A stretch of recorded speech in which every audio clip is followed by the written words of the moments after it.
Oh. Hi. Hello. Thank you. Welcome to Berlinale Talents 2026.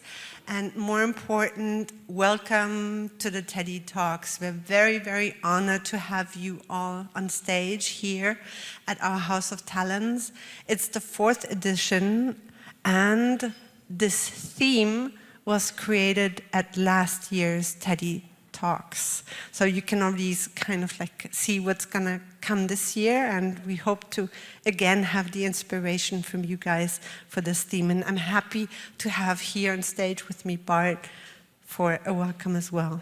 Yes, I'm super happy that you all came out in this beautiful weather to visit us here. My name is Bartholomew Sammet. I'm from the Panorama team and also from the Teddy Award. And I want to say a huge thank you for the Talents for having us here, for Jamila for also hosting this once again. It's our 4th year doing this collaboration, and it's very meaningful for us to have this space that we can share with you all. And I'm super thankful for everyone here sharing your time with us and talking with us. So thank you. Have a great talk. Thank you. Yes, enjoy.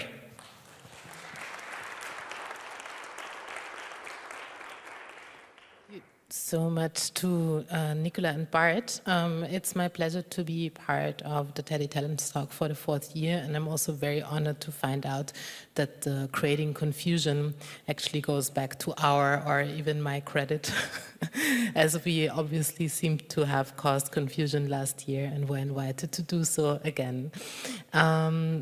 Yeah, it's a topic that resonates many questions when we think about queering the industry, queering our practices, the questions of form. What does it mean to take a position or to take several positionalities within those vast ecosystems that sometimes overlay in a moment of time where we then meet in a space like that. So that is confusing by itself, and I think this is really also the starting point of the conversation that we're about to have. And I'm very, very happy to do that in the group of this wonderful people here with me on stage that I'm very happy to introduce to you now. So I want to start to my right. It's my pleasure that Sarant Uttamachote is joining us for the conversation. Sarant has a vast practice. It's hard to find an entry point on where to start, but they are a filmmaker, a curator based in Berlin. Their work spans research in migration, communities, archives, notions of queerness, shifting between mediums of cinema, visual art, and writing. They're part of several collectives, amongst them Untitled and Cruising Curators, and they have an ongoing exhibition called In Nobody's Service that took place at Galerie Wedding in Thailand, Biennale, and the Goethe Institute in Southeast Asia, Dealing in Distance in 2026. And they also had a short film called I Don't Want to Be Just a Memory that had its premiere on the 74th edition of Berlinale in the section of Forum Expanded. They are also working as a programmer for Exposed, Queer Film Festival Berlin, Short Film Festival Hamburg, and as a guest programmer for Cinema Asia Amsterdam this year. They have served several jury jobs, and they are also part of Cinema Transtopia, a very important hub for cinema and community practice here in Berlin. So maybe this multidisciplinarity already is the richness and vastness of confusion and what it can generate, and I'm very happy that you're here and to hear from you more. Appreciate you.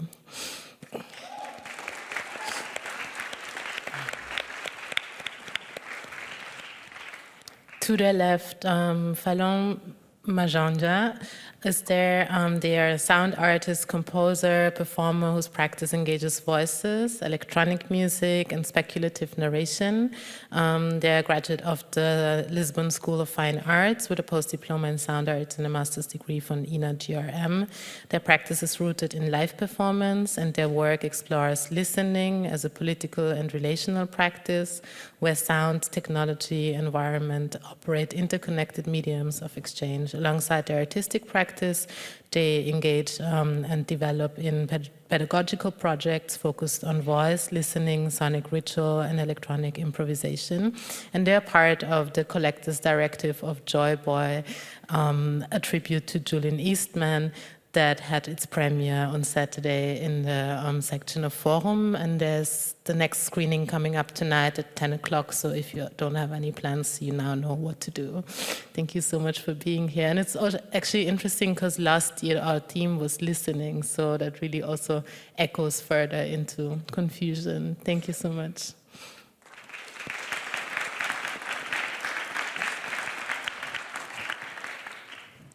To the left, we have Rebecca Zweig, who's a Mexico City-based filmmaker and writer.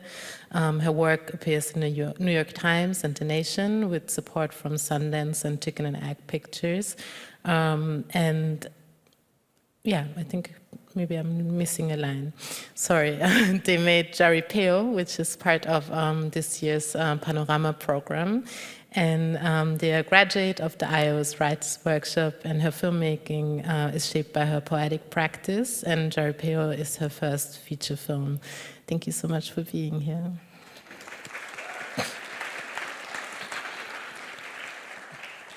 And Rebecca is not on her own. She's joined by Efrain Mojica.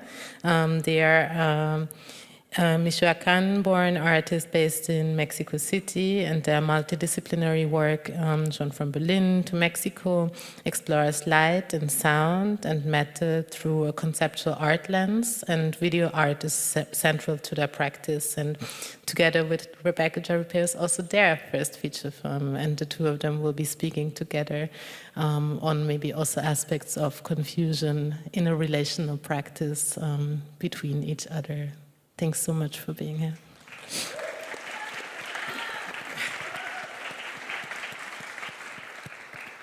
And last but not least, but it's our great honor to have here with us Daniela Vega, who's a Chilean actress, operatic singer, writer, and producer. Her leading role in A Fantastic Women 2017, that most of you will know, brought her international recognition, with the film becoming the first Chilean production to win the Academy Award for Best Foreign Language Film. She also made history as the first transgender woman to present at the Academy Awards, and in 2018, Time magazine included her in the list of the 100 most influential people in the world. What an honor.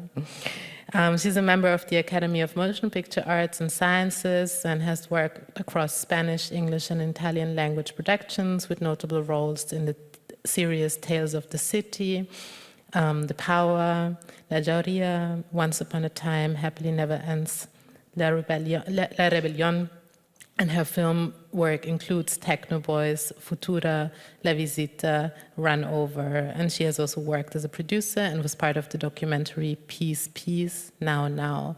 And super important to this year's program that she is part of the Teddy jury that will decide by Friday who's going to win this year's Teddy Award. Thank you for the big labor you're doing, spending so much time in the cinema with your colleagues to actually award that honor. Thank you.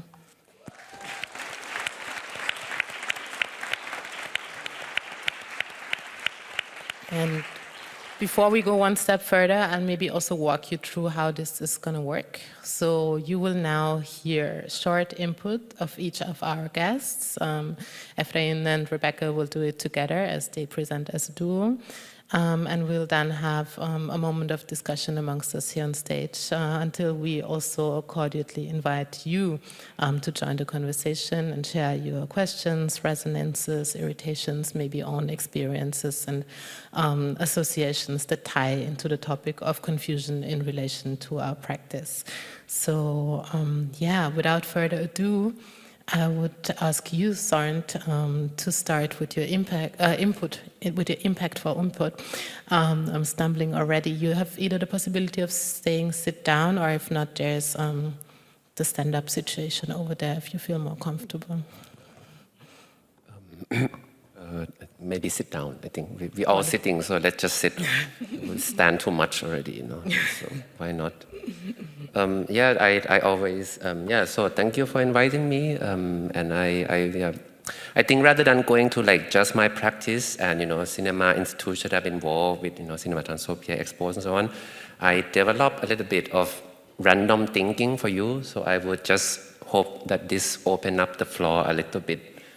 It's just a lot of my random thinking, but I hope it makes sense. So the topic is confusion. This year you also have Charlie XCX, and she has a song, All Girls, called Confusing. And it sounds like a joke, but I think there's a lot to think about that. So I just want to go through a journey of my own mind a little bit. A while ago, I met Gemma Desai. Also, if you don't know her, you should read her. You have to read her, revolutionary figure on how to think of cinema. And she told me that cinema is not institution, they are people.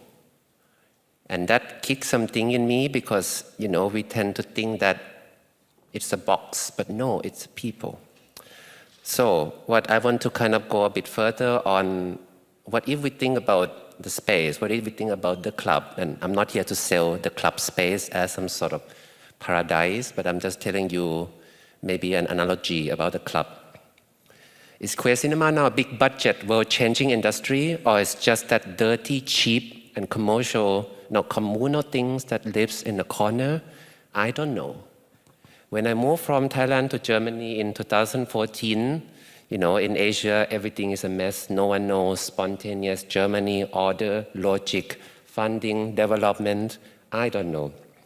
I think Germany cannot handle the word I don't know. When you arrive here, you have to know everything. You have to understand how it feels, how does it work. And when you say, I don't know, at the film lab, at the development platform, you kill yourself. Your producer kill yourself. But I don't know, I'm just a per people, I do whatever I feel like is correct.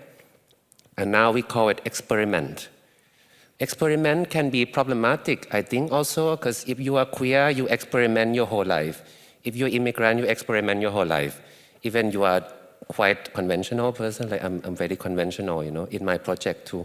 I just make simple film, but to some people, they appear experimental because we are queer. It's strange how the industry thinks of us and put us all in that little box that have only 1 million euro to be given every fucking year so that we all share that 1 million euro. Why? So I try to live in many different worlds because I try to find money in this different world, be it arts, writing, exhibition, festival, and some people, even go into other fields of work. And it's confusing, but so is life. In a club, no one knows what to do. Everyone play the fucking phone, or you go to toilet and do that thing that calms you down because no one knows what to do. But they are there to have fun. They're there to play.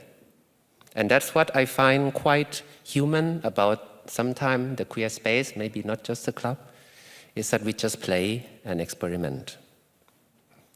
So they asked me, are you a boy or a girl? And I said, I'm a filmmaker, I'm a film producer, I'm a curator, and I'm fucking everything. So what is this chaos, confusion, when actually it's just our life, very normal reality, but the industry cannot handle this, right? And they said, we want more queer project, we want LGBT film, but they don't give us money to live, they don't give us money to play. But they want LGBT films. And so what is that? When Film Fest Dresden also invited jury to choose one of the best short film, and it was given to Mayam Tafakori, who was also a support of BDS movement, there was a huge scandal. Everything is confusion. No one knows what to do. People got defunded. What is happening? It's so confusing. When Daniela came up with that film, Fantastic Women, and broke the industry into thinking of role of queer people in being in their own film. So confusing. The industry of consumers fuck. What happened? I think racism is not just about, get out of Germany or, blah, blah, blah, fuck off. Racism is when they tell you you don't understand anything. They try to teach you what should be done. That's racism. That's homophobia, that's transphobia, is what they tell you what to do. And so I think it's also relatable to us too. in this sense, When I pitched my project many years ago about, documentary film that I did, a lady came to the meeting and she asked, is your film about people younger than 20 years old? And I'm like, what the fuck is that question? But for her, it's a box to get the money. It's a box. And so I realized that actually, clubs that sells LGBT-friendly and sells 15 euro cocktails and exclusivity is not a queer space. The real queer space is those that exist outside the boxes and labels, and cheap, easy way to find money is a space where it's run by people that deserve to be in it. When I started Cinema Transtopia 6 years ago with Chan Sun-ku and Malve, we are all straight, of course, but we use the word transtopia because it's not related to transgender. It relates to transformation. It relates to change. When I joined in Expo's Queer Film Festival as well, everyone is volunteer. Everyone comes from love. No one knows how to make cinema, but we believe in change. And I think apart from any of these institutions, we all share the character that we actually just play and make sure we do our best. And if there's anything I want to say today, it is that perhaps that's what is for us. Actually, I have so much more to say, but the time I want to have enough for you too. So I want to read out actually a quote. One of the earliest films I've been to also for Teddy Awards was actually Playback, Agustina Comedy from Argentina. And there's this quote that stuck in me, which is, revolutions are not extravagant tales told by people on stage. And I repeat that, revolutions are not extravagant tales told by people on stage. In my own words, it's told by people off the stage, down the stage. And I hope that we all carry that seeds of change and revolution in us somehow. So, thank you.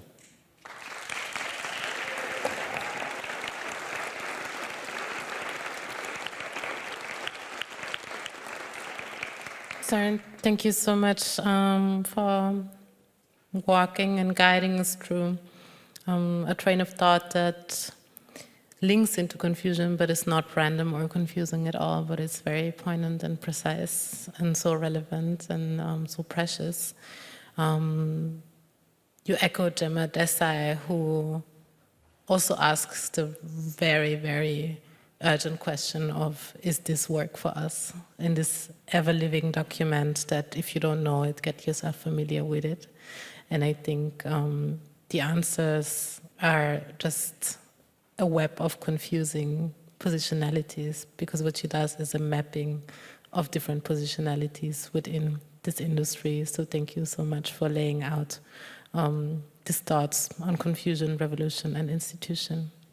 And I will hand over to you, Rebecca and Efrain, to take the thread and share whatever you brought to offer.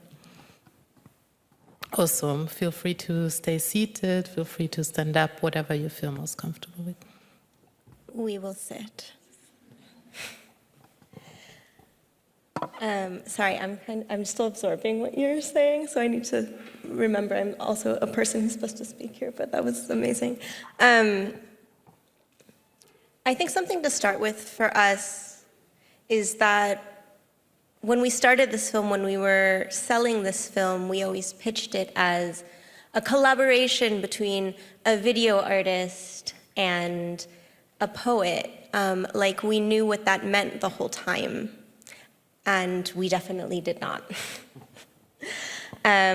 This project, it didn't, our project, our documentary that is premiering tomorrow at 1 p.m., didn't start as a vision, it didn't really start as a story, but it started almost as a little mound of encounters and images that we couldn't look away from and that we kept talking about together.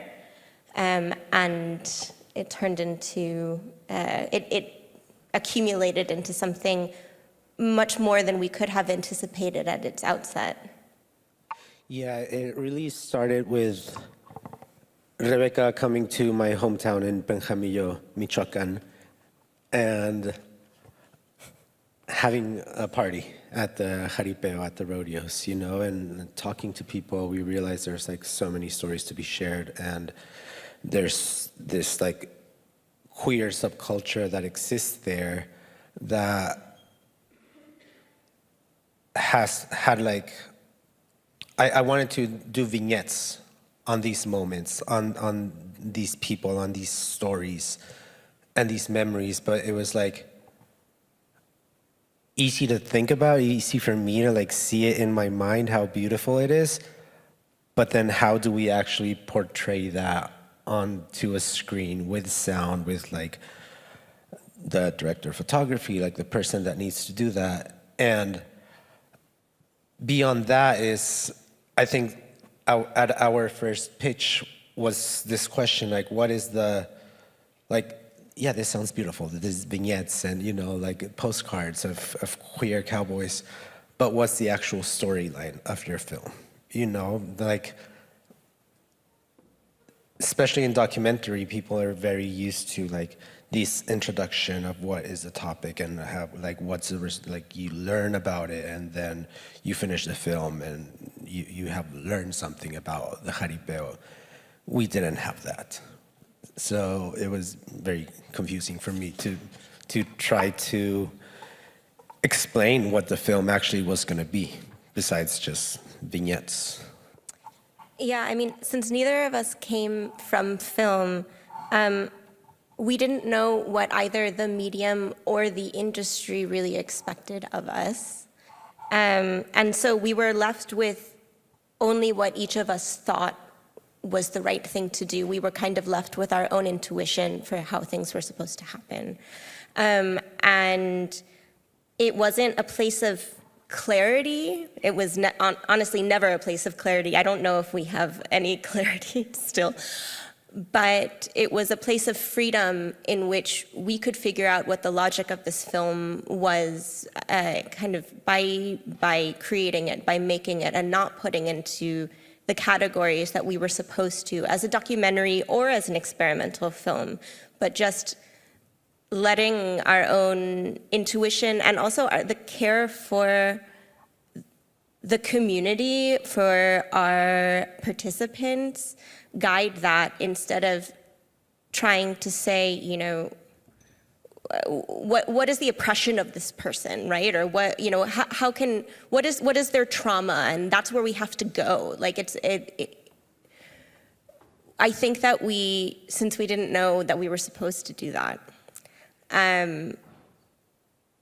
took things with a lot more care for the way that the people in the community wanted to see themselves.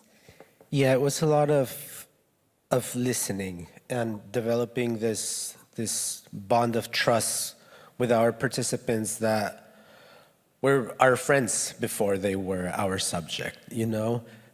So having these conversations with them,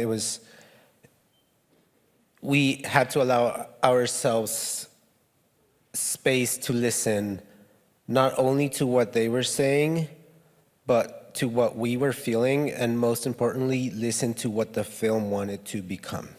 Because we didn't know what the film was gonna be. You know, we were there and we had the camera and the mics, but it just like, it was a very organic process from the very beginning, from meeting Noe, one of our protagonists, from the first time, and like just becoming really good friends. And then we realized there's so many stories in between, and not just with him, but with the other queer people in town. And so we started thinking about, I realized there's this like queer collective subconscious that the town shares, because it's the same stories. It's like sneaking out of your parents' house to go hook up in the cornfields, or to go to the dirt roads and meet up with a guy, be nervous that nobody's gonna catch you, you know, or like tell on you. So that like informed part of the film. Part of the way we wanted to tell the film was this like subconscious, like liminal abstract space. Right, and the other part of that is that when we started this project, Efrain was not a protagonist in the film, but because they needed to express the subconscious in a way that really required a presence in a way that we weren't necessarily expecting, the film changed, and our relationship as collaborators also had to change. We had to develop a relationship with each other that had a lot more care than if you're just two people behind the camera, right? And I think that taught us, the voiceover for the film is a conversation that we had for 4 years together with Efrain in the front of the driver's seat of a truck and me behind the cameras. And that was kind of how the film made its shape, was figuring out, how the film wanted to speak through our relationship, how the film wanted to speak through Efrain's story, and we just let it, it's what was required of us, of Efrain, which I still really admire, that you were willing to inhabit that vulnerability when that's not what we were expecting at first, Yeah.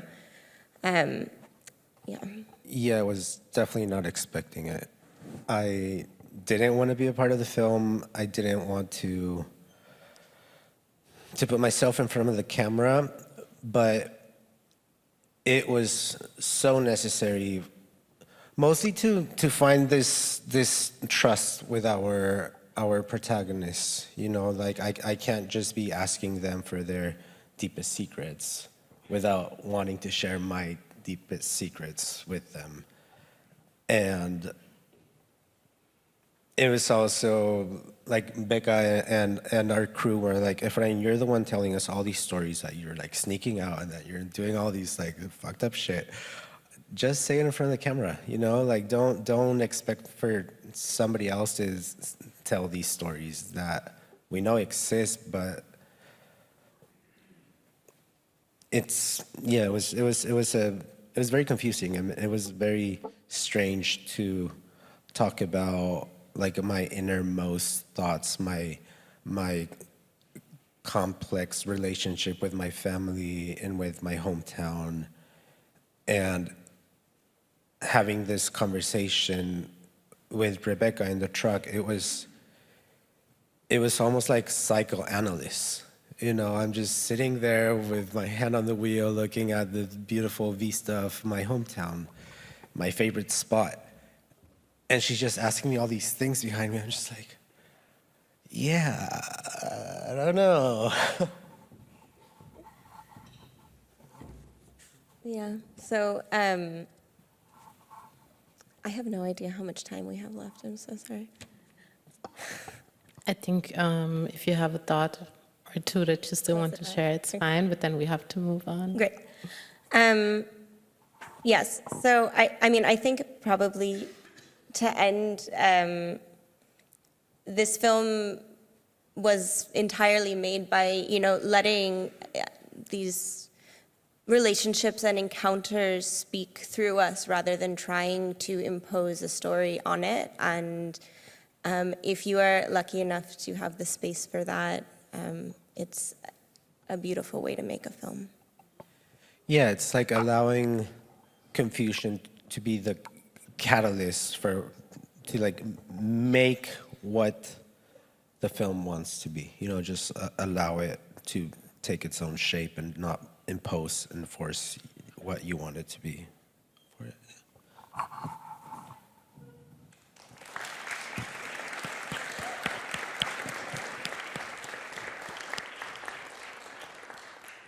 Thank you so much. I love how the relationality of your practice also translated into the way you shared with us now.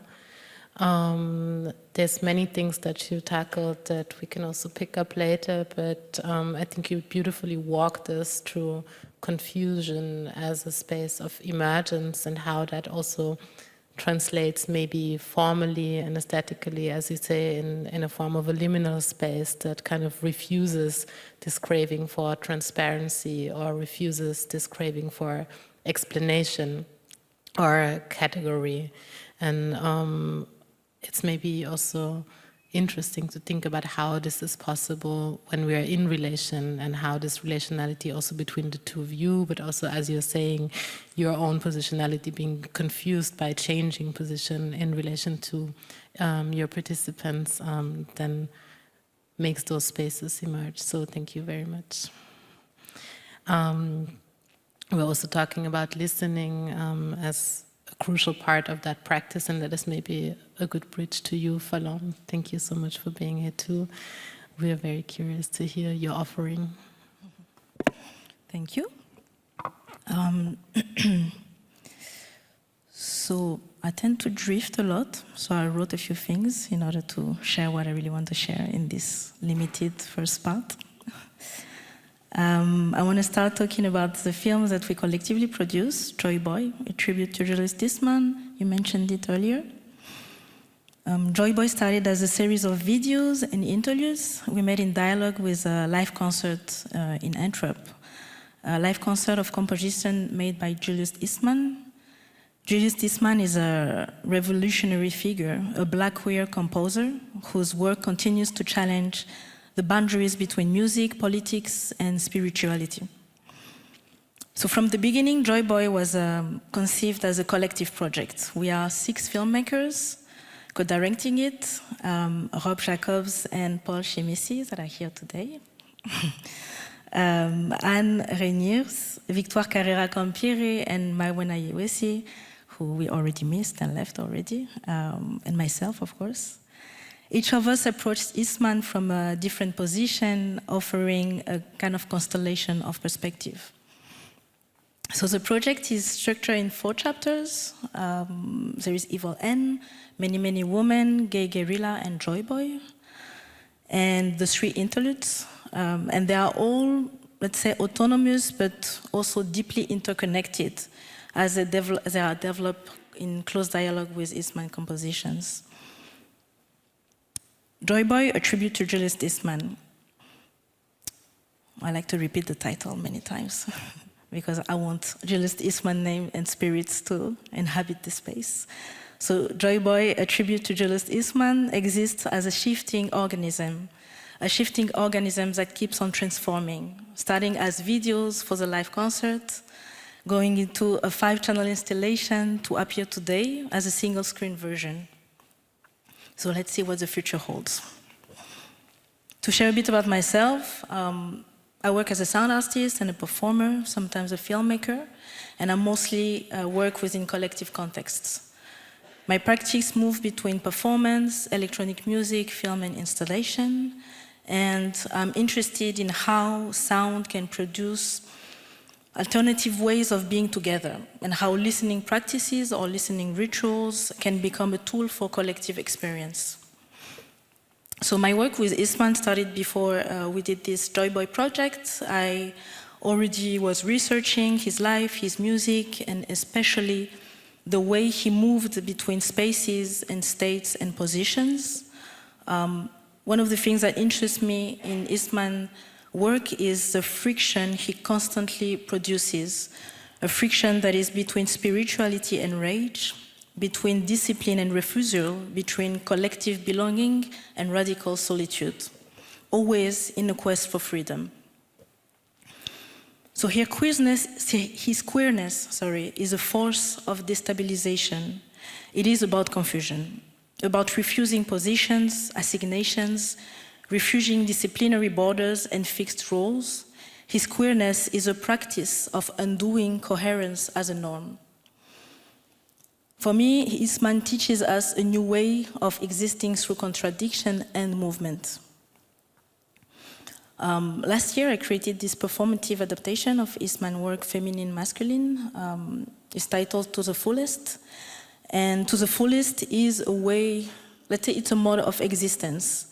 These words came from Eastman himself, because there is a sentence he said that was, what I'm trying to achieve is to be what I am to the fullest, black to the fullest, a musician to the fullest, a homosexual to the fullest. And these words became a kind of mantra to myself, to kind of move forward in life, but also in my work.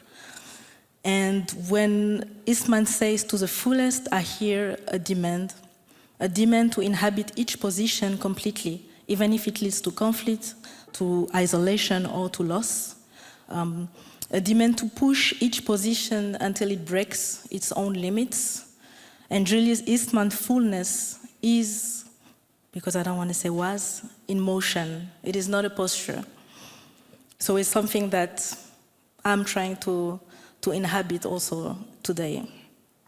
To come back to the Joy Boy project, it started with Collectif Faire Part, with the two colleagues that are here, as they were invited to create video works alongside the concert series of Eastman. And from there, they contacted me because they knew I was already working on Eastman, and we also already collaborated with each other. My first role in this project was to share my research and references with them, and we just started talking a lot. It's true that in this collaborative process, we spend so much time just exchanging our thoughts, our ideas, our lives, and I mean, you were talking about care, but it's also like I think a key word here, and also within queer practices, because it is where our relation starts, you know. You see, I'm always drifting. So Joy Boy was a continuation of my research, and I like to say that it's not a project about Eastman, but it's a project working from him, a project working even for him and with him. There are two. Okay, I will start another way. So for this project, I proposed what we call bubbles, what I kind of set of conceptual and practical spaces from each of us. Filmmakers could develop our own parts within the film. I want to pause on two of them. The first one is growth through repetition. So this one came from the concept of organic music, formed. It's like a concept that Eastman made that is based on repetition, accumulation, and transformation. For Eastman, in organic music, each part carries the memory of the previous one. Precisely, every third part or every third measure, as he was a composer, invokes the first two. In a sense, it means that you learn from what has been done, in order to grow. And I think this is an important way of working. In Joy Boy, it became a kind of ground for us to work collectively, learning from each other's processes, letting ideas circulate, allowing forms to grow collectively. And each chapter invokes the others. The project grows through memory and repetition, expands, falls back on itself, and accumulates while disintegrating. I believe that this concept is crucial for thinking collective practices. Nothing starts from zero, as every gesture is built from what came before. In a sense, this idea of organic music, of organic form, is deeply queer. It rejects this linear progress as a final resolution, but it seeks motion, remembrance, and mutation. There is another concept that I wanted to highlight, let's say. It's the concept of errantry. Errantry is often associated with wandering, but for us in this project, it was not about being lost. It was about staying in motion without submitting to a predefined destination. Errantry became a collective method. Each chapter was free to move between forms, disciplines, and languages, creating a film without hierarchy, without ownership, without a center, without this search for a model to follow. Errantry allowed the project to remain open, undefined, and multiple. I want to say what we are. It became a way of resisting fixation, resisting the single form, the single narrative, which is exactly like Julius Eastman's own trajectory. For many Black and queer practices, confusion is a protection. It is a strategy. It is a way of existing without being captured. It is a right not to be fully understood, not to be reduced, not to be translated into dominant form of knowledge. And confusion is about inhabiting this complexity. It is about organizing spaces for multiplicity. Queer form is confusion. It is creating the conditions for other forms, other voices, and other relations to emerge. Exactly what Julius Eastman spent his life doing. Thank you.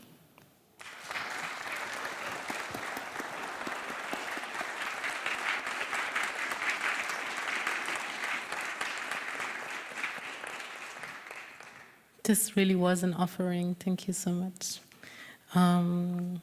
Wow. There's so many things that you said that resonate deeply, but that also open up a space for conversation that I'm keen to jump in. I think you beautifully also linked what Ephraim, you were saying about the collective subconscious that is unstructured, that operates as a queer subconscious, that is maybe the very memory that can be functioning as a carrier, moving on. I think it's beautiful how you pointed out the queer concepts as formal and aesthetic methodologies and relational methodologies of working together that we then see come alive on screen.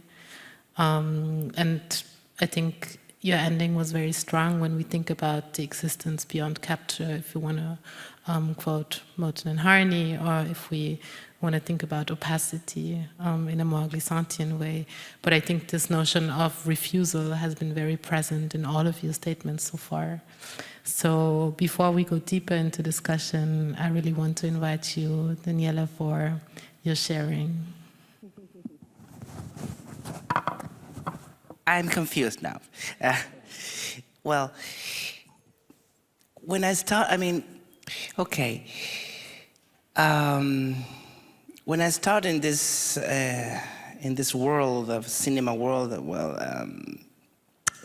artistic world, I realized that human feelings are always confused, you know, and when you realize that every single person in the world is living same emotions in different bodies, you can feel the same colors, you know. You can see, you can feel, you can touch the same textures.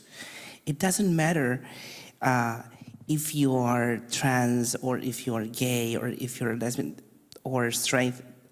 The point is, we deliver human emotions to another human, you know, and that's supposed to be something. For example, when I'm writing my poems, I'm always thinking about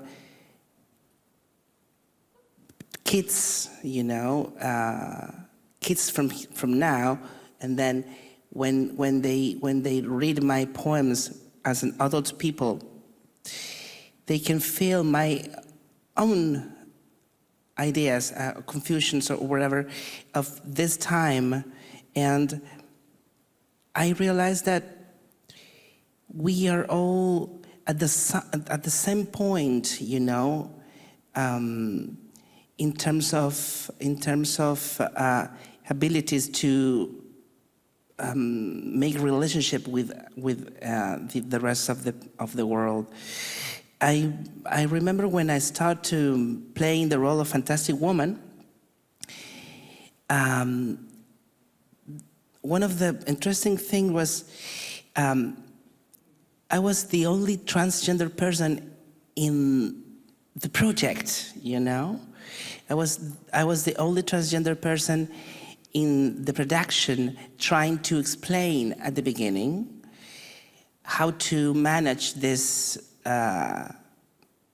human emotions, you know, but at the end, there was like just a love story, you know, and there's something very nice to realize that we are living the same emotions. We are afraid of death, for example. We are waiting for true love or love. We are all live broke hearts. We are the same energy in different bodies, you know, with different colors, with different textures in our skins. So the point is that when you are the only one, because when I started in Chile, for example, there was no icons or actresses or people famous or you know, people that you can watch or learn about. Nothing. It was like an isolated place. And now I feel the young people more involved with their own stories, with their own feelings, which are the same feelings and emotion that we have. But now they have more colors in the palette, you know, to paint a different landscape, to decide what color to put on in the canvas, you know. And to me it was a little bit more complicated, but because no one else before in my case was walking in that streets, you know.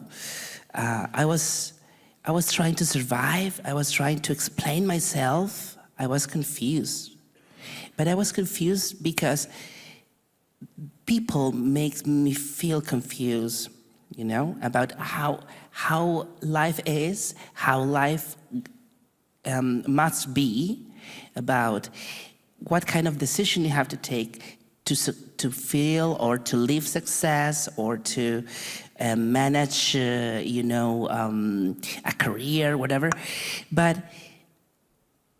now I feel the people is more able to share afraids, to share success, to share, you know, the sense of beauty, and to feel confused, actually, you know. And why not to feel confused, for example? Why reject confusions? Why you must to feel safe and secure in your space? No, I mean, everybody feel confusions in their own stories, and one of the most beautiful thing is to share that emotions, because you realize that everybody feel the same in some point, and the colors are there to use it, you know, to create images, to create emotions. And when you are in front of the rest of the people, the rest of the world, in front of your family, in front of your reflect on the mirror, you can feel every kind of emotions. And when you reject emotions, human emotions, you are rejecting your nature, you know. So to me, it was very important to feel, of course, safe, but not reject confusing emotions, you know. And when I start to create my art, I hug my insecures, my fragile part of me, and that's make me feel proud of myself now, because I think one of the most important things in life is to go forward about what you want, but especially what you don't want. And it's very important to know who you are, but most important is to recognize who you're not are. You know what I mean? So maybe the river grab you into chaos, you know, because life is a chaos. But in that chaos exists an order, you know, exists a system to create art. And art is a chaos, you know. So when you hack that chaos, you can then create more safety places to the rest of the generations. I'm always thinking about kids. Because I was a child with no icons. I was a child with no horizon in some point, and I must create my horizon, my wings, and finally I learned by myself how to fly. And if you can make that way shortly to the new generations, we win, you know? So hug your own confusions and support your afraids to recognize your feelings. That's my advice.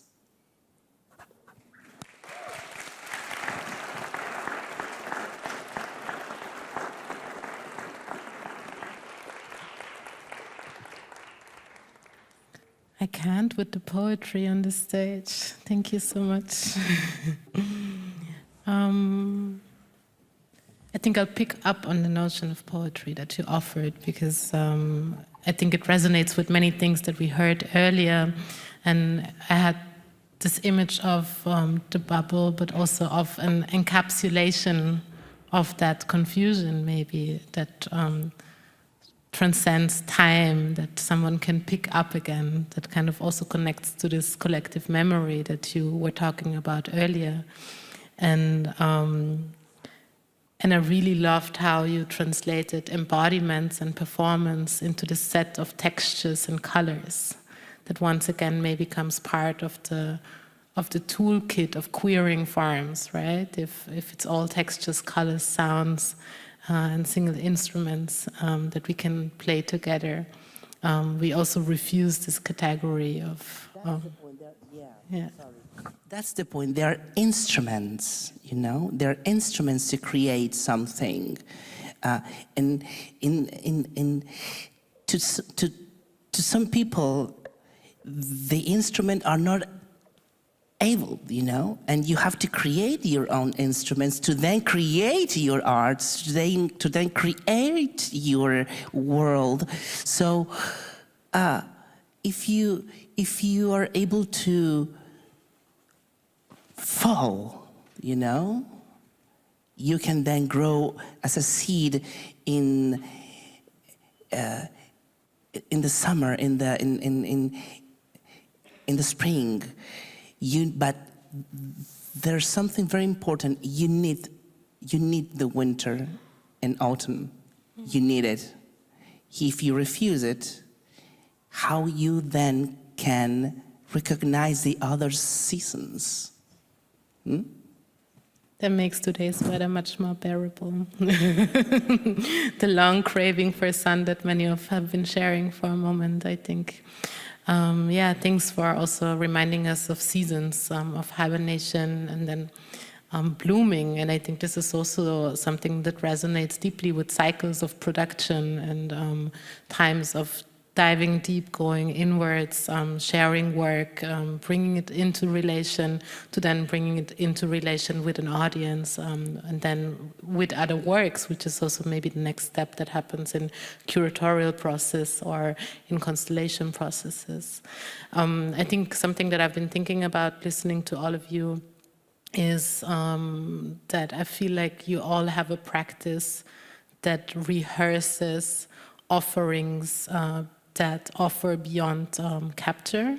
It's also like so that they play with opacity, so there is the possibility of encapsulating confusion, and I think it also goes along with the notion of refusing to explain. And I think a question that I want to throw into the round is, what is at stake when we refuse to explain, but then also what do we gain if we refuse to explain? Whoever wants to pick up the thread, please.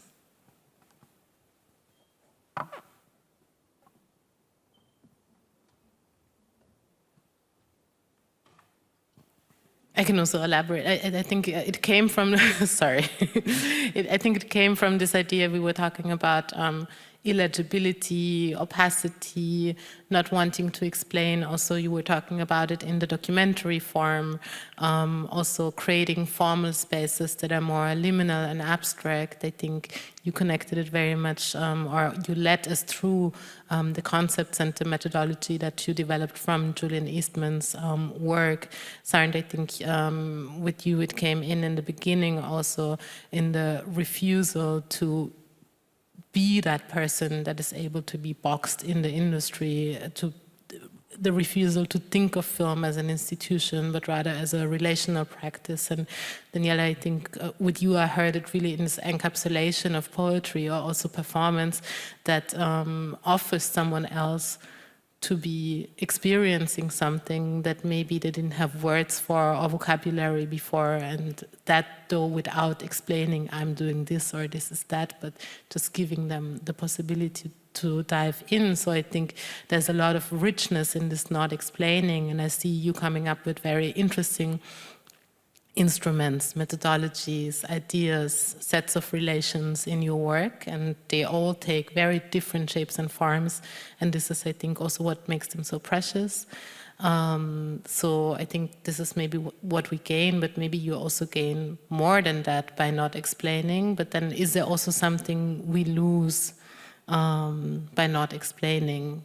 I think oftentimes there's discourse about accessibility and explanation, but it's also the question, what kind of idea of accessibility do we work with or operate on? So it's just a cue that I was trying to throw into the round.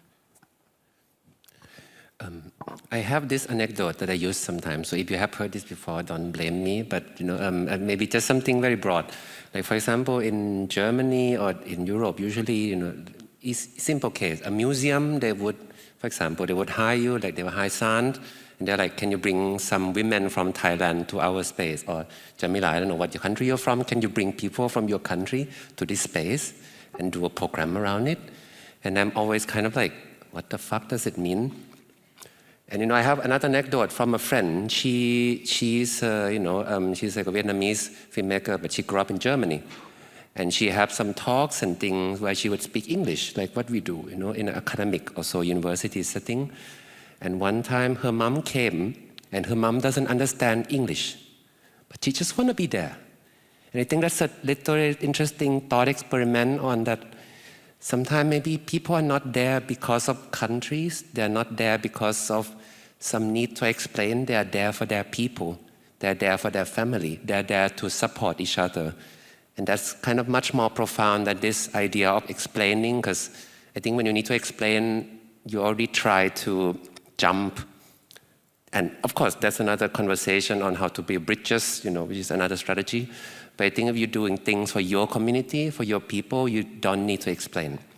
So what you get from that is actually sometimes this closeness actually to your people, but you don't need to explain, because you create something universal, as you said, it's emotions, it's humanity, being humans. A lot of experimental film that I get to see also, deals with this. Like, make no fucking sense, but it makes fucking sense.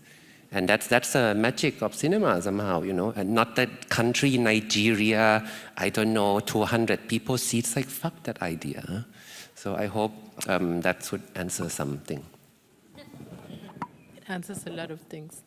Yeah, just talking about explanation. I mean, I feel like the best thing you can do is not explain, but just create a space where people can ask questions, or they're posing questions to the audience, and you leave it there for people to then interact with it, right? Because once you put the film or the piece into the world, it's not yours anyway, right? It belongs to the public, it belongs to who encounters it. And that was something that's been really interesting about, we literally just put this film into the world. But a lot of friends of mine from many different countries, from China, from Brazil, from the US, have said specifically, I want my father to see this film. There's a little bit about dads in it, but not that much.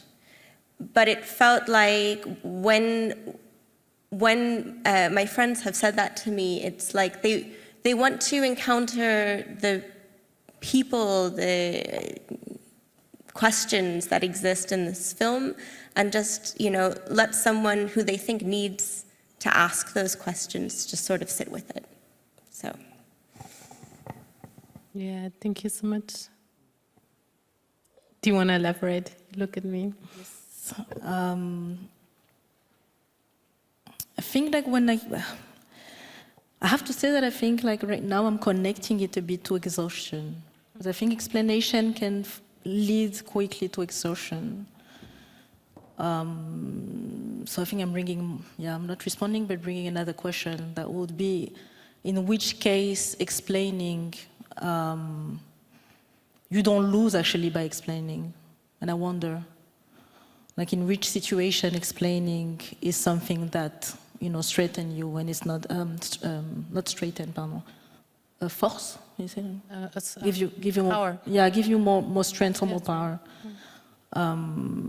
Because I would say that in many situations, you end up exhausted, because then, as you say, you already like pushing something. And of course, I'm not, as you said, we're not talking about bridges. It's about like this place where you have to add so much more to what you're actually already offering. And I think this connects a bit to perhaps what you were saying earlier about like also living and embodying, and then explaining is just this kind of extra work that I would say like for us become the fall maybe, but then maybe we grow from this.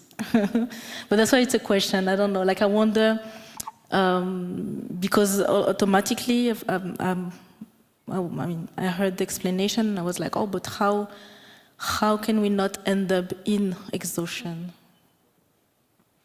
Yeah, I think, it resonates with my question. And I think when I think, or when I pose the question, what do we gain from not explaining? Or is maybe also freedom, is energy, is also resources that can translate into other things. Yeah, I think it could gain connections, like something that you don't need to explain, but somebody that understands it, that's when you know there's something in between, like non-binary people, trans, queer people, we understand each other, and we don't have to go out to explain it to like cis straight people in order for them to be like, oh, I get you, when you just feel it. That's what I would gain. And I think it also ties into what you said earlier, Fallon, to the fact that opacity and illegibility is also a mechanism of survival for so many historically marginalized positionalities. That this question of not being fixed or being unfixable in the expression, but still offering experience, offering life, offering sensory, emotional, embodied, visual, spatial realms is very much possible without making yourself vulnerable to that sort of violence. And I think this is something that connects all of your practice in a very beautiful way, despite it being very, very different in its manifestations, maybe so to say. I think I would like to take the moment to loop you into this realm of confusion and emergence. We have a microphone, so if there's a resonance or a specific question or an irritation that you want to share, please feel welcome to do so. Raise your hand and the mic will be brought to you.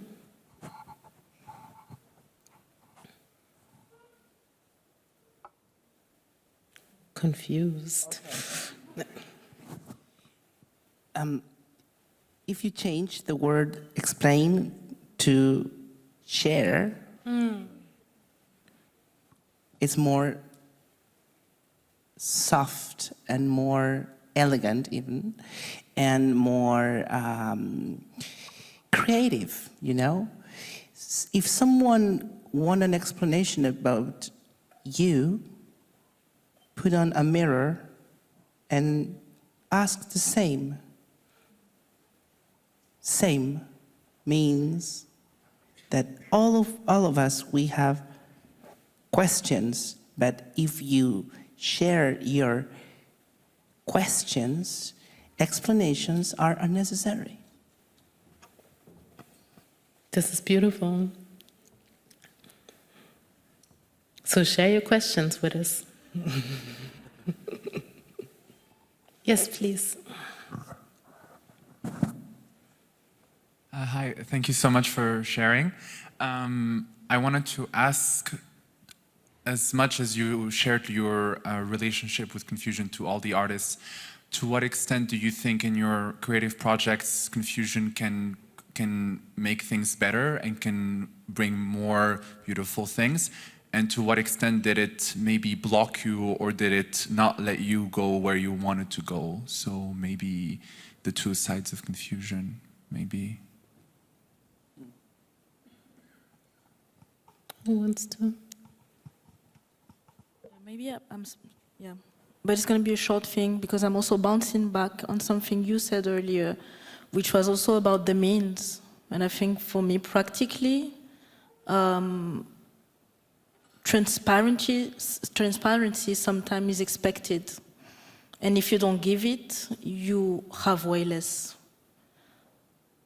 But this is, I think, is something understood from what you were saying earlier, so I'm re-saying it, but it doesn't come from me. But it's something I connected with. Because, of course, in many situations, if you don't give what expected, and if you're not clear enough, and if you're not transparent enough, then you're a bit put aside, you know? And I would say that, like, in our practices, I mean, means are also necessary. So what happens next? So the question of resources and access to certain means and resources, or even spaces. Yeah.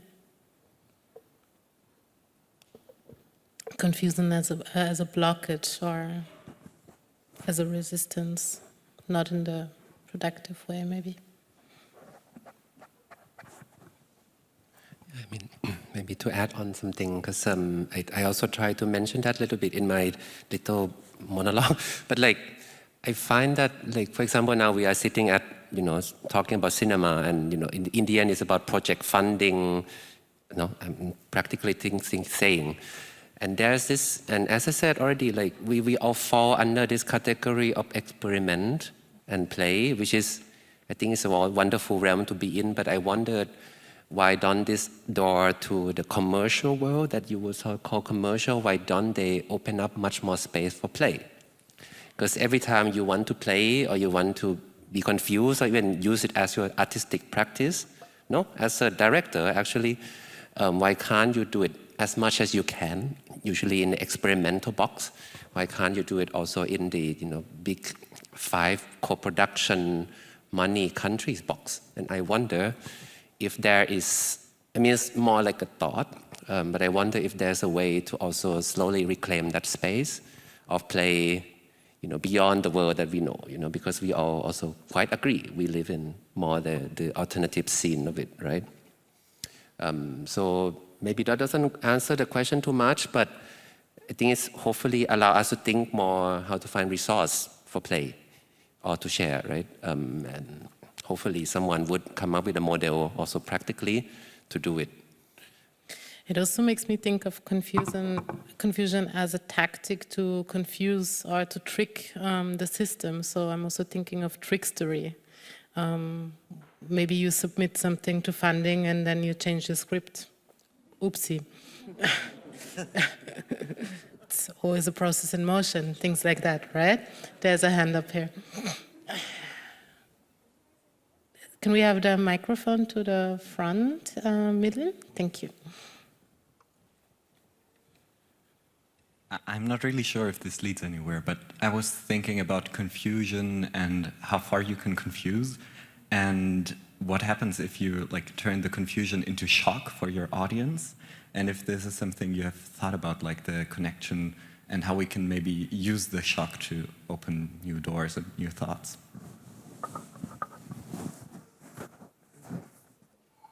I think it's really cool to shock people with having them just think for themselves, not explain everything, what every scene means, what this metaphoric dark moment is, and just have them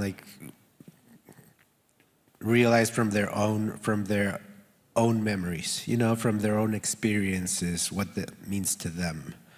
And then if they're shocked by it, then it's because of their own experience, Yeah. But I really like doing that. I like films that do that to me as well. I think it's something really cool in film. To me, art is more than, art, it's basically a question, the artist is not looking for answers. The art is looking for questions. And the answer is you.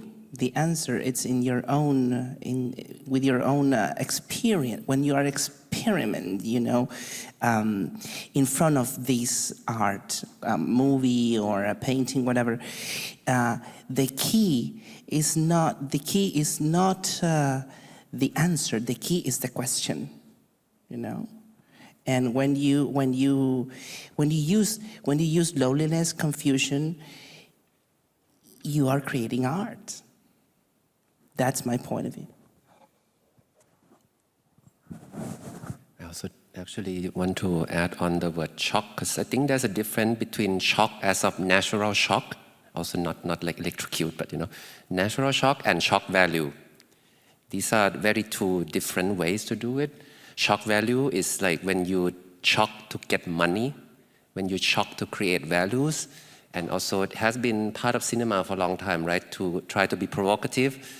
But a lot of these provocative work have been so much kind of script into the industry. Examples, film that provocative just to get the money and attention, which I think is also a wrong way to shock. I think the real shock is, as you said, a natural, honest opinions and feelings that you have for yourself that might surprise others.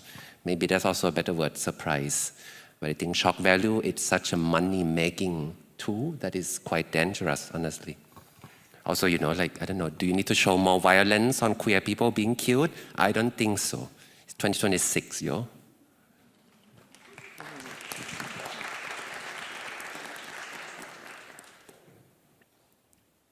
I see hands up. I like that. Can I add a small thing? Because I love talking about Eastman, of course.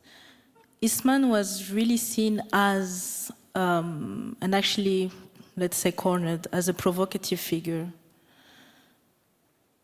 And that's the thing, as you're saying, you know, I think like the shock value, of course, is going to diminish. I started saying like revolutionary figure that he was, you know. All of a sudden, if you decide that, okay, the shocking is this, and it means that thing, and I'm expecting you in this type of shocking situation, I think that like the artists actually that, you know, are making things move, because that's what we expect, right? End up being, you know, side, how do you say, like put on the side, you know? And yeah, I think like, I don't know if you know Julius Eastman, but it's crazy. I'm always I'm surprised how people keep on saying until today, oh, but he was this huge provocative figure, but just because he was speaking his mind. And actually, he was confusion for many people in many scenes, also because he was at the intersection, and because it was about navigation, it was about actually community, collectivity, but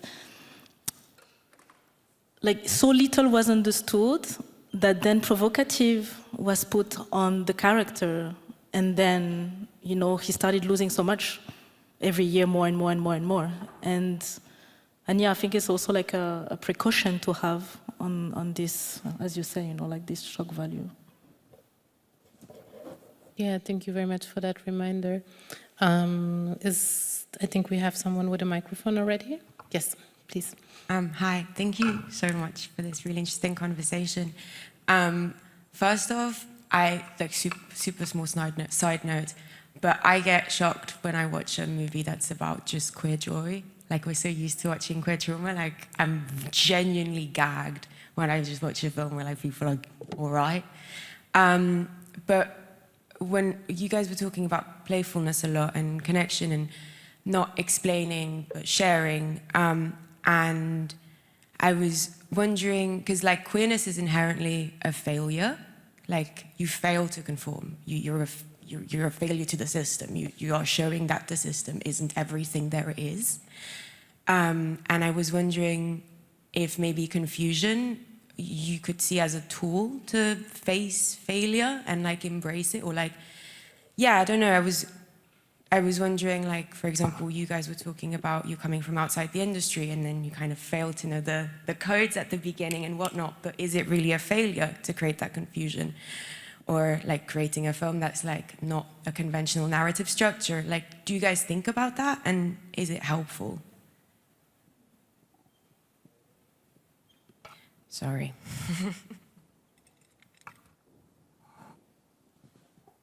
Yeah, I don't even really know what failure is anymore in terms of that. I mean, I think that you can just completely renegotiate its definition in your work. And, right, I mean, I don't think I'm actually saying anything new here, but every failure like is an opportunity. And I think that we found that a lot in our project.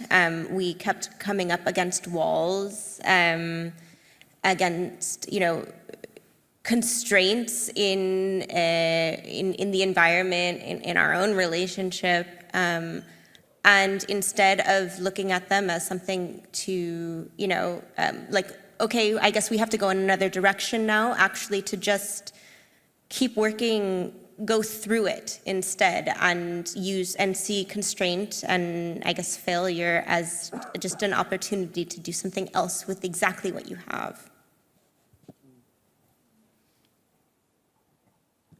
Any more resonances to failure? I think it's also about expectation, no? Like, failure comes from when you create expectation, or the industry, the wars, create expectation on you and you think you fail. But I think everyone achieves a certain thing. This sounds very philosophical, I hate it, but like, you really achieve a certain thing when you do something small, right? So I think, yeah, it's already the problem of standard and criteria. And I think, unfortunately, cinema will have created such a high standard for people to think that they fail. And it's the same when the industry made for queer people, is to make them think that they fail, but they don't. They do something very small, and each steps are significant. Also, you know, leading to rejection. My film got rejected for fucking 2 years for money. You know, we keep on finding money, and of course, maybe we thrive, but I feel it's also teach you a little bit on there are so many directions, there are so many criteria in this world. Very practical. If Berlinale doesn't take your film, no problem, go to the next. Like, I mean, why do you need to focus on just a certain criteria so that you call it success? Make no sense. Yeah, I think it resonates with the idea of also queer failure, to bring in Jack Haberstam and thinking about the impossibility to match any stability or category. And in embracing this impossibility, confusion becomes maybe once again your survival strategy and your tactics in embracing it, but maybe also in deliberately causing it. Yeah, this is, I think, my resonance, but I think we have another comment. Do you have the mic already? If not, please raise your hand again. Yeah, then please, if you have the mic, then please speak. Sorry. Hi. Thank you very much for this talk. It's fascinating. In my own experience, and I think some of my friends' experience, it's been shared that there's a real societal expectation for people belonging to queer identities or values to have a perfect idea of themselves, to fit into a category. And I was wondering, for the cinema industry or publishing poetry or creating installations in museums, if you find that the industry wanting to have a finished product, having to edit a film to one cut, create a single version of something, if you find that that restricts the ability to explore and to create a sort of liminal, confusing space, or how that affects your work if it's not restrictive. Yeah. I mean, I think that's your own limit, though, because even if you turn in something and you say this is the final form, what's stopping you really? I mean, sometimes the material of the project or your own material needs, but one of the poets who actually inspires me the most, Lynn Hajinian, wrote one poem for her entire life. And kept writing it over, published a new version of it, every few years. So I think, I don't know what, it doesn't, just because you turn in something, it doesn't necessarily mean that it has to be done.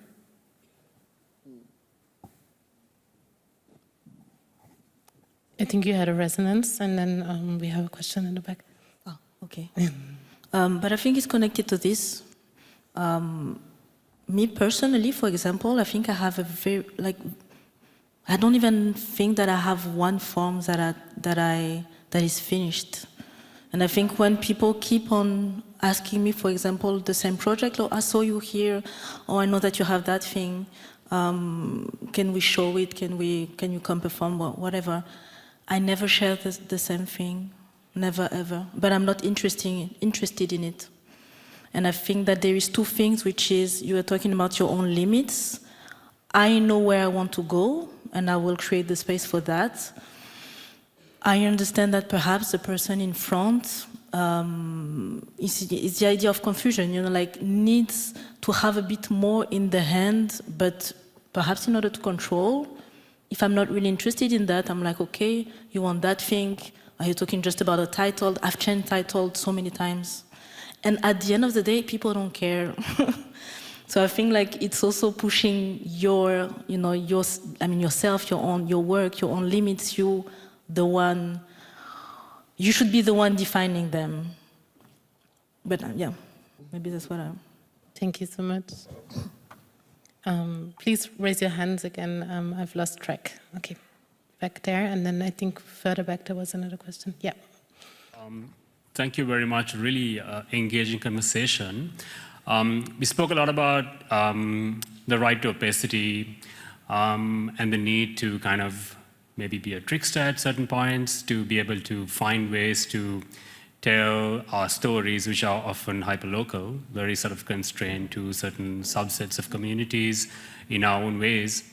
But of course, we are constantly battling hegemonic systems, perhaps, yeah, of course, living in a context when we are constantly needing to cater to capitalist norms to produce through funding structures, etc., but also even within our own localities, right? Perhaps the countries that we come from are constrained by their own forms of hegemony, for instance, language, you know? And also, I think opacity or legibility also allows for solidarity to exist, solidarities across cultures to exist. So it's a balance. But my question actually is, I would just like to sort of ask if any of you guys have works that you can think of that have inspired you, that you feel that perhaps strike this balance in a nice way, or works that you feel like, oh, you keep returning to as an example of how an attempt to preserve your right to opacity with enough of an opening of legibility for solidarity to exist or for a connection to happen. If you can maybe share, I'd be really interested.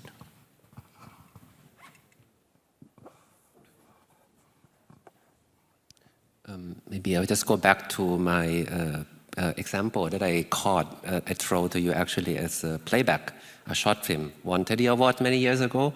And I was actually in the cinema room when it got premiered, and it as I said, it destroyed me. So the film is about the archive of this, I'm not the sales for playback, no, so please. But no, it's an archive of this queer club in Argentina, right? And you know, we queer film researcher, maker, we love archive.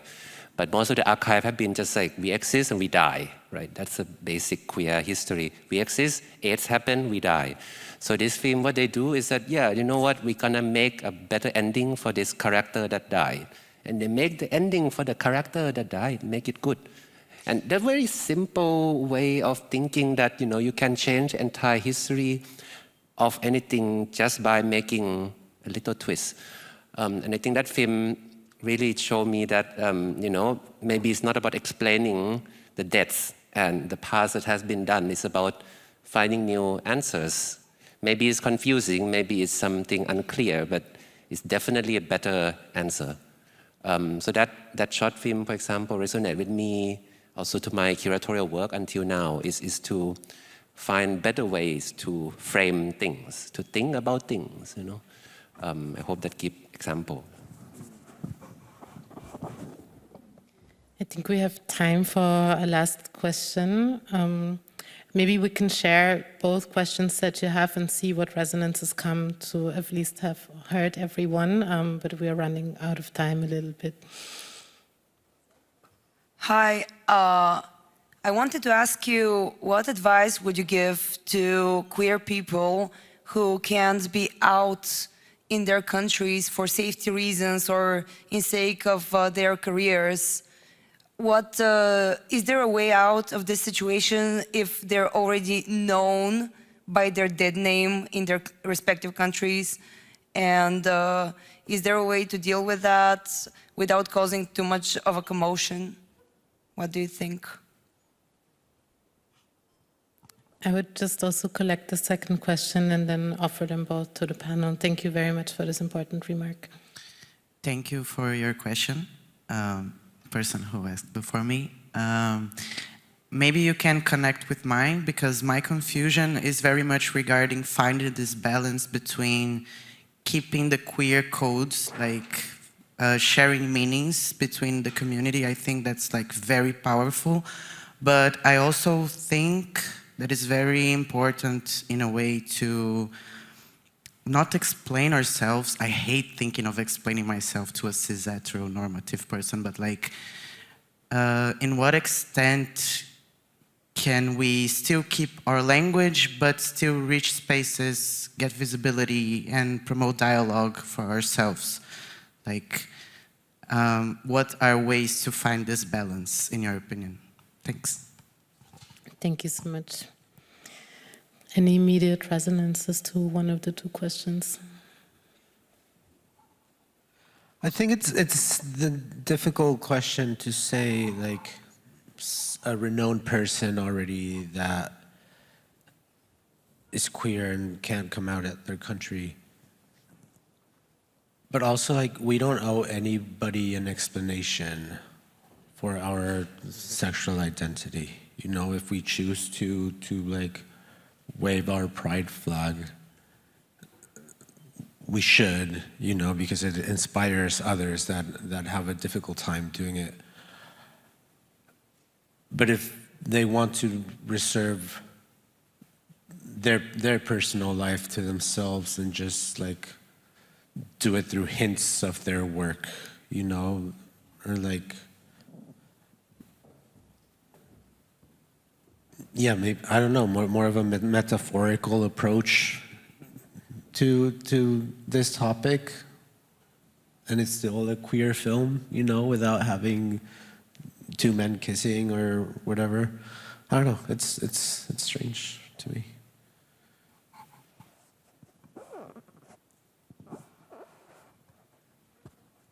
I think there's also something about, as you said, aesthetics. Like queer cinema is not just like LGBT body visibility, it's aesthetic, it's history, it's people. And I don't think we have the answer on how to fix the visa. I'm being practical. No? I don't know how to fix the visa. I don't know how to apply for asylum. I mean, I could, but, you know, so I don't think that we have that much of power. But I think we can shape on how people think of it, especially in a place where you allow the film to be shown or you can make the film. Also, the history of queer cinema is full of people who don't come out, right? So like a lot of countries actually are full of closet gay filmmakers. And it's true. So in the end, maybe it's also to recognize that even in this place that you think is unlivable, there are so many queerness that are hidden away. And it's also to accept and acknowledge that and maybe even do something with it. And I think that's something I would say, I don't know, I'm wrong. No, not at all. I think it also connects. I think what you just said when also referring to the asylum system, if we talk about refusal and opacity, we can very much stress the fact of refusing explanation. But I think there's a crucial point to circulating information that is necessary for survival. And I think this is maybe also a tension or a balance that is important to mention, to not completely withdraw when it also comes to solidarity and support systems and spreading the responsibility for those kind of like circulations. A final remark on confusion? No.